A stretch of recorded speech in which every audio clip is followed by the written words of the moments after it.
साथियों, जय श्री कृष्णा, राधे राधे, ओम नमः शिवाय, हर हर महादेव। आप लोग स्वस्थ होंगे, आनंद होंगे, ऐसी मुझे पूर्ण उम्मीद है। साथियों, आज मैं फिर उपस्थित हूँ आपके सामने आपके भविष्य फल के साथ। साथियों,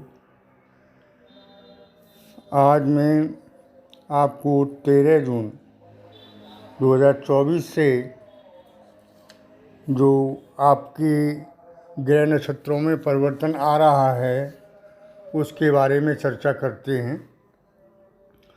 जैसा कि थंबनेल में लिखा है कि 13 जून 2024 से गुरु रोहिणी नक्षत्र में प्रवेश करेंगे और अंधेरा समाप्त होने वाला है, उजाले की शुरुआत हो जाएगी। साथियों, वैसे भी मैंने पिछले वीडियो में बताया कि 12 तारीख से परिवर्तन शुरू होगा। 12, 14 और 29 3 तारीखें बताई मैंने जून महीने की। तो ये कैसे होगा इसके बारे में थोड़ी थोड़ी चर्चा करते चलते हैं कि गुरु पिछले महीने अस्त रहे और गुरु जो है ऐसे ग्रह हैं जो कि मुख्य ग्रह हैं। साधारण सी बात है, गुरु के बारे में सभी लोग जानते हैं। वैसे तो गुरु हमारे ज्ञान के कारक हैं, बुद्धि के कारक हैं और गुरु से ही शिक्षा मिलती है,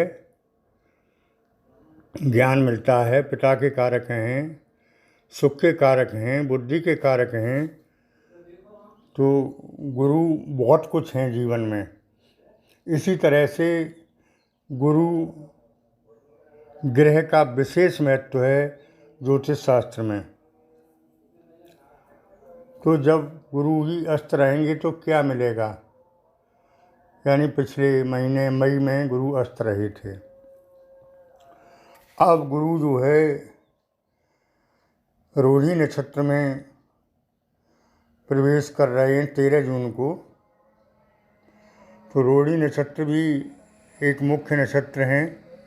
रोहिणी नक्षत्र में ही भगवान कृष्ण का जन्म हुआ था, इसलिए बहुत पुण्य और श्रेष्ठ ग्रह रोहिणी नक्षत्र है। साथियों, और ये काफ़ी दिनों तक रहेंगे, ये चर्चा आगे करेंगे। साथियों, इस समयावधि में क्या होने वाला है, क्या फल देंगे, तो लिखा तो यहाँ तक है कि जीवन में जो अंधेरा चल रहा था उनके लिए उजाले की स्थिति आ रही है। यानी अंधेरे मीन्स कष्ट, परेशानियाँ।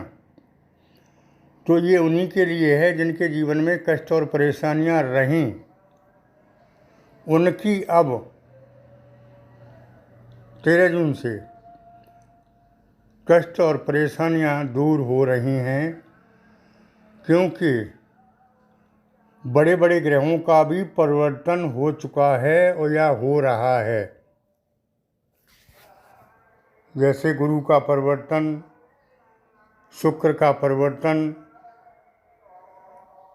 सूर्य का परिवर्तन। तो ये परिवर्तन का नाम ही जिंदगी है।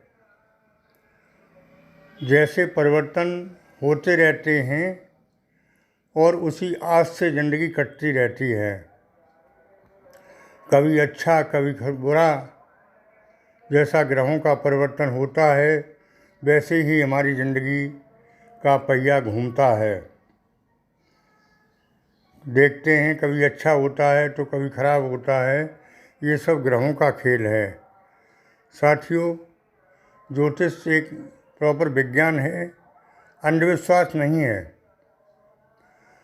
हाँ, इतना ज़रूर है कि समझ का फेर है। कुछ लोग बार बार प्रश्न करते हैं, समझ ही नहीं पाते। मैं कितनी अच्छी तरह समझाता हूँ, बताता हूँ और वो व्हाट्सएप के माध्यम से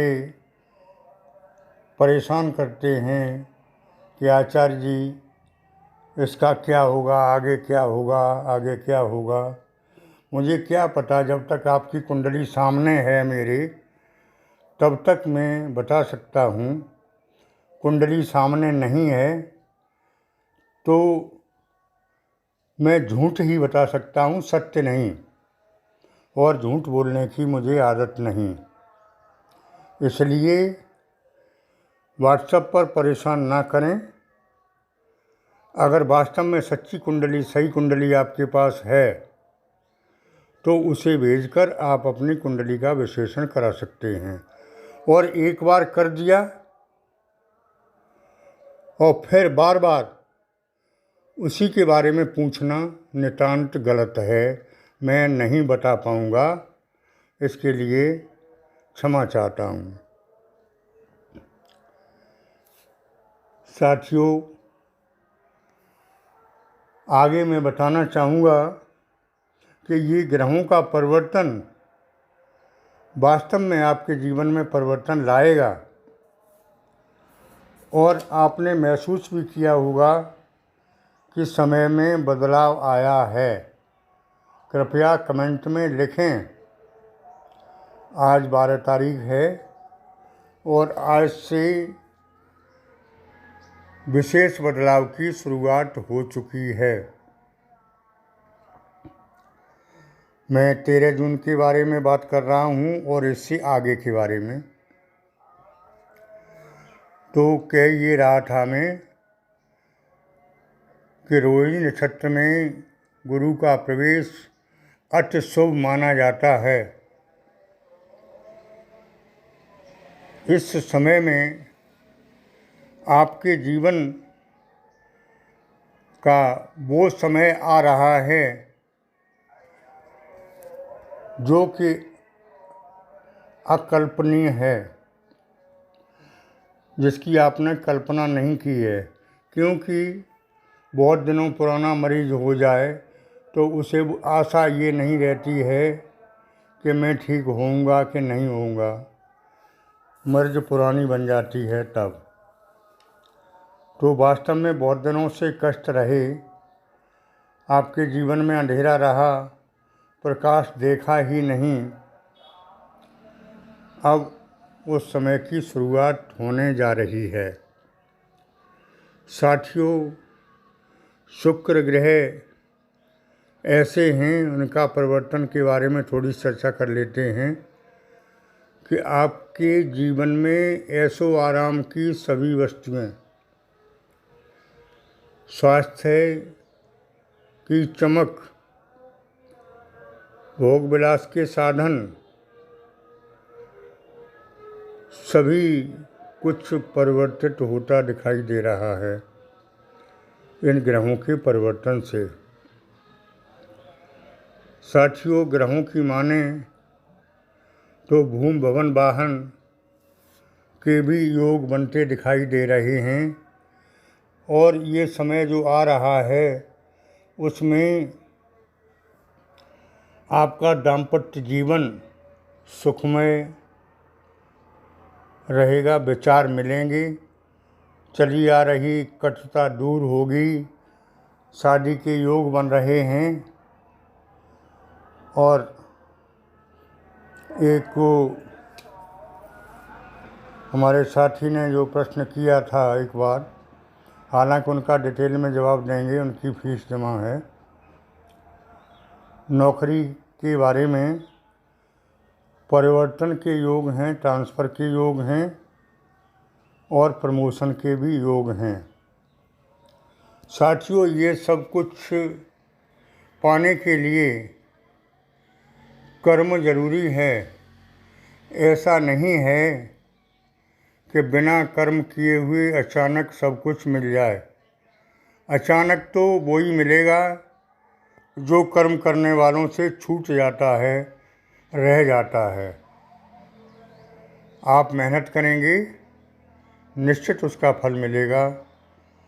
और ग्रह नक्षत्रों का साथ मिल गया तब तो सोने में सुहागा होगा। लव लाइफ वालों के लिए भी समय उत्तम है। शादी के भी योग हैं। संतान सुख, नौकरी में प्रमोशन, ट्रांसफ़र, सभी योग बहुत सुंदर बन रहे हैं। आप लोग इनका भरपूर फ़ायदा उठाएं। साथियों, ये गुरु का परिवर्तन निश्चित आपके जीवन में प्रोग्रेस लाएगा। चहुमुखी विकास होगा, इसमें कोई शक वाली बात नहीं है। साथियों, जिनकी जन्म कुंडली में ग्रह दशा अंतर्दशा सही है, उनके लिए ये सब बातें सही बैठती हैं। सभी के लिए नहीं बैठ पाती हैं, तो इसके लिए आप अपनी कुंडली का विश्लेषण करा लें और उल्टे सीधे प्रश्न ना करें। जायज़ प्रश्नों का उत्तर दिया जाएगा, नाजायज़ प्रश्नों के उत्तर नहीं दिए जाएंगे।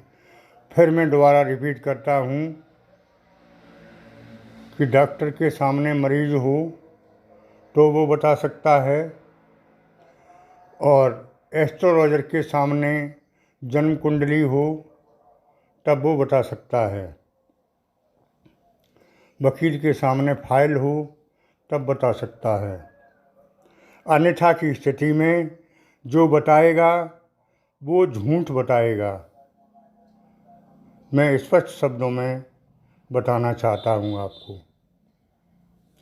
तो साथियों, आज के वीडियो में इतना ही। आगे फिर मिलते हैं नए वीडियो के साथ। जिन लोगों ने चैनल को सब्सक्राइब नहीं किया है वो कृपया कर दें, और कमेंट बॉक्स में महामंत्र ओम नमः शिवाय ज़रूर लिखें। इससे आपको ज़रूर लाभ मिलेगा। उपाय के रूप में मैं बताया करता हूँ कि भगवान भोलेनाथ पर सोमवार के दिन शिवलिंग पर जलाभिषेक करें और भगवान सूर्य देव पर जल अर्पित करें। जिनके गुरु की दशा कमज़ोर है, गुरु नक्षत्र कमज़ोर हैं, वो गुरुवार के दिन केले का पूजन करें, भगवान विष्णु की आराधना करें, व्रत रहें, पीले वस्त्र पहनें, पीली वस्तुओं का दान करें, पीला भोजन करें। अवश्य लाभ मिलेगा। धन्यवाद।